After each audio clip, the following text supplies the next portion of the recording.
Hi friends, welcome to Kolathu's Kitchen. நல்லா சமைப்போம், நல்லா சாப்பிடுவோம். Hi friends, welcome to Kolathur kitchen. இன்னைக்கு நம்ம கிச்சனில் ஒரு சூப்பரான, அதே நேரத்தில் ஒரு சிம்பிளான ஒரு தேங்காய் சட்னி தான் நம்ம பார்க்க போகிறோம். தோசைக்கு, இட்லிக்கு இது வந்து ரொம்ப சூட்டான ஒரு சட்னி. எல்லாரும் அடிக்கடி வீட்டில் நம்ம செய்கிறது தான். அதை தான் இப்போ நம்ம பார்க்க போகிறோம். எப்படி நம்ம இதை இவ்வளோ சீக்கிரத்தில் பண்ணி முடிக்க போகிறோன்றதை பார்க்கலாம் வாங்க. நீங்கள் நம்ம சேனலை புதுசாக பார்க்குறீங்கன்னா சப்ஸ்கிரைப் பண்ணிக்கோங்க, மறக்காமல் பெல் சிம்பிளை கிளிக் பண்ணிக்கோங்க. வாங்க வீடியோக்குள்ளே போகலாம். இப்போது தேங்காய் போட்டுக்கலாம்.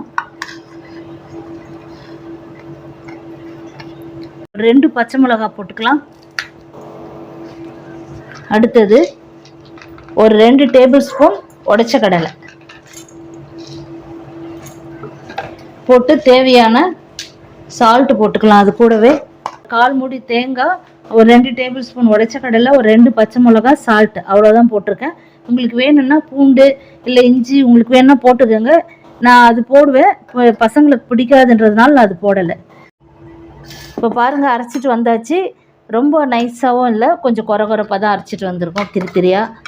அப்போ தான் நல்லாயிருக்கும். ரொம்ப நைஸாக இருந்தாலும் அந்த அளவுக்கு நல்லா இருக்காது. கொஞ்சம் மிக்சியை கழுவி ஊற்றிக்கலாம். நல்லா மிக்ஸ் பண்ணிக்கலாம். திக்காக சாப்பிட்றத விட கொஞ்சம் தண்ணியாக ஊற்றி சாப்பிட்டோம்னா அட்டகாசமாக இருக்கும்.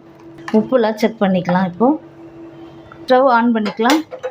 ஒரு சின்ன பேன் வச்சுக்கலாம். தாளிக்கிறதுக்கு தேவையான எண்ணெயை ஊற்றிக்கலாம். கொஞ்சம் போதும். ஒரு 1/2 ஸ்பூன் கடுகு, உளுந்து ஒரு 1/4 ஸ்பூன் உளுந்து போட்டுக்கலாம். காஞ்ச மிளகாய் 1 கிள்ளி போடலாம். கொஞ்சம் கருவேப்பிலை போட்டுக்கலாம். இந்த சட்னியில் ஊற்றிக்கலாம்.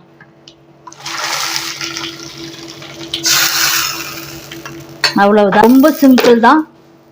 2 நிமிஷம் கூட இல்லை, அவ்வளோ சீக்கிரமாக அந்த சட்னி ரெடி பண்ணிட்டோம். தோசைக்கு, இட்லிக்கு எல்லாம் சூப்பராக இருக்கும். அவ்வளவுதான் ஃப்ரெண்ட்ஸ், ரெடி ஆகிடுச்சு. இப்போ சட்னி ரெடி ஆகிடுச்சு. இந்த சட்னிக்கு வந்து ஒரு தோசை ஊற்றிக்கலாம்.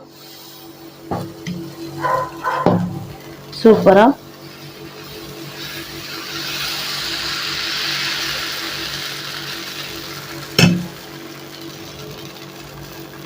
இன்னைக்கு நைட் எங்கள் வீட்டில் தோசை தான். இப்போ தோசையை திருப்பிக்கலாம்.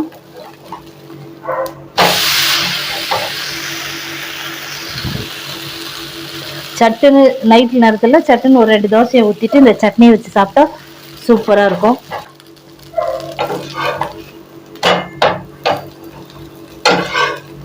சூப்பராக தோசை ரெடி ஆயிடுச்சு. இப்போது சட்னி வச்சுட்டு அருமையாக சாப்பிட்றலாம். பாருங்கள், ரெடி ஆயிடுச்சு. ஓகே ஃப்ரெண்ட்ஸ், இந்த வீடியோ உங்களுக்கு பிடிச்சிருந்தா லைக் பண்ணுங்கள், ஷேர் பண்ணுங்கள், சப்ஸ்கிரைப் பண்ணுங்கள், மறக்காமல் பெல் சிம்பிளை கிளிக் பண்ணுங்கள். இதே போல் இன்னொரு வீடியோவில் உங்களை சந்திக்கிறேன். Bye friends.